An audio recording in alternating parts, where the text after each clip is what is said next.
পশ্চিমবঙ্গের কলকাতায় আরজিকর হাসপাতালে নারী চিকিৎসক হত্যার ঘটনায় বিক্ষোভ ছড়িয়ে পড়েছে গোটা ভারতে। এরই ধারাবাহিকতায় বুধবার রাত দখল কর্মসূচির ডাক দিয়ে রাজপথে নেমে আসে কলকাতার হাজারো নারী। রাতে পশ্চিমবঙ্গের বিভিন্ন রাজপথ দখলে নেয় তারা। এর আগে কলকাতার নাগরিক সমাজের প্রতিবাদ মিছিলে অংশ নেয় লেখক, শিক্ষাবিদ, রাজনৈতিক ব্যক্তিত্ব সহ বিভিন্ন শ্রেণী পেশার মানুষ। এ সময় তারা রাজ্যের স্বাস্থ্য মন্ত্রণালয়ের দায়িত্বে থাকা মুখ্যমন্ত্রী মমতা বন্দ্যোপাধ্যায়ের কুশপুত্তলিকা দাহ করেন। স্থানীয় সময় বুধবার মধ্যরাতে মেয়েদের রাত দখল কর্মসূচির মিছিলে আচমকা হামলা চালায় একদল দুর্বৃত্ত। রড ও লাঠি নিয়ে আধা ঘন্টার বেশি সময় ধরে হাসপাতাল চত্বরে তাণ্ডব চালায় তারা। জরুরি বিভাগের গেট ভেঙে ভিতরে ঢুকে ভাঙচুর শুরু করে। লণ্ডভণ্ড করে ফেলে হাসপাতালের বহির্বিভাগের টিকিট কাউন্টার, HCCO, CCO, ওষুধের স্টোর রুম ভেঙে চুরমার করে হাসপাতালের বেড ও আসবাবপত্র। এরপর ভাঙচুর চালানো হয় আন্দোলনকারীদের মঞ্চেও।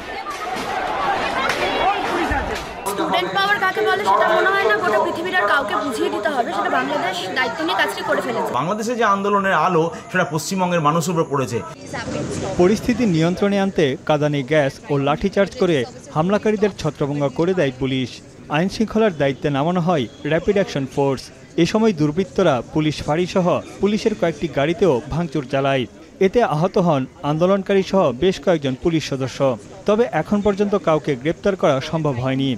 হামলাকারীদের পরিচয়ও অজানা।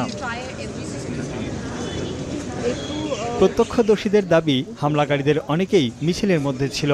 উই ওয়ান্ট জাস্টিস লেখার টি-শার্ট গায়ে বিচার চাই স্লোগানও দিচ্ছিলেন তারা। দুর্বৃত্তরা প্রথমেই জরুরি বিভাগে হামলা চালায়। হাসপাতালের এক কর্মী জানান, ক্রাইম স্পটে পৌঁছাতে পারেনি হামলাকারীরা। সেই জায়গার সিসিটিভি ক্যামেরাও সচল আছে। এই ঘটনার পর একে অপরের দিকে আঙুল তুলছে রাজ্যের শাসক দল তৃণমূল কংগ্রেস ও বিরোধী দল বিজেপি। তৃণমূলের অভিযোগ, হামলার নেপথ্যে CPM ও বিজেপির হাত আছে। অন্যদিকে পুরো ঘটনার দায় রাজ্যের মুখ্যমন্ত্রী মমতা বন্দ্যোপাধ্যায়ের ঘাড়ে চাপিয়েছেন বিজেপি নেতা শুভেন্দু অধিকারী। তিনি বলেন, মামলার আলামত ধ্বংস এবং আন্দোলনকে ভিন্ন খাতে প্রবাহিত করতে দলের গুন্ডাদের লেলিয়ে দিয়েছে তৃণমূল। किसी को भी वहां जाने नहीं दे रहा है, पूरा घेराबंदी करके रखा है। सच सामने ना आए इसके लिए ये TMC गवर्नमेंट और उनका जो विंग्स है उनका कोशिश है। এদিকে পুলিশের নিরাপত্তা ব্যবস্থা নিয়ে প্রশ্ন উঠেছে সব মহলে। তাদের কাছ থেকে কেড়ে নেওয়া হয় মামলার তদন্তভারও। পুলিশ বলছে, হাসপাতালের বাইরে ও ভিতরে দুই জায়গাতেই আন্দোলনকারীদের নিরাপত্তা দিয়ে যাচ্ছে তারা। পুলিশ বাহিনীর বদনাম করতে এ ধরনের কর্মকাণ্ড ঘটিয়েছে একদল দুর্বৃত্ত। ঘটনার শুরু থেকেই সঠিকভাবে দায়িত্ব পালন করছে পুলিশ। নানা গুজব ও ভুল সংবাদ প্রচার করে কলকাতা পুলিশের সম্মানহানি করা হচ্ছে বলেও অভিযোগ রাজ্যের পুলিশ কমিশনারের।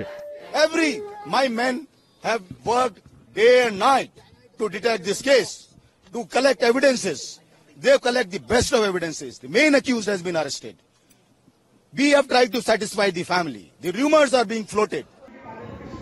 গেল শুক্রবার আরজিকর হাসপাতালের জরুরি বিভাগে জুনিয়র এক নারী চিকিৎসকের মরদেহ উদ্ধারের পর থেকে শুরু হয় প্রতিবাদ। বিক্ষোভ ছড়িয়ে পড়ে পশ্চিমবঙ্গ সহ গোটা ভারতে, যার প্রভাব পড়েছে পশ্চিমবঙ্গের রাজনীতিতেও।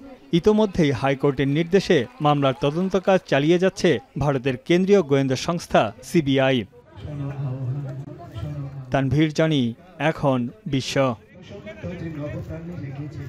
250টিরও বেশি ডিজাইন অপশন নিয়ে ওয়ালটন স্মার্ট ফ্রিজ, বোঝে আপনার প্রয়োজন।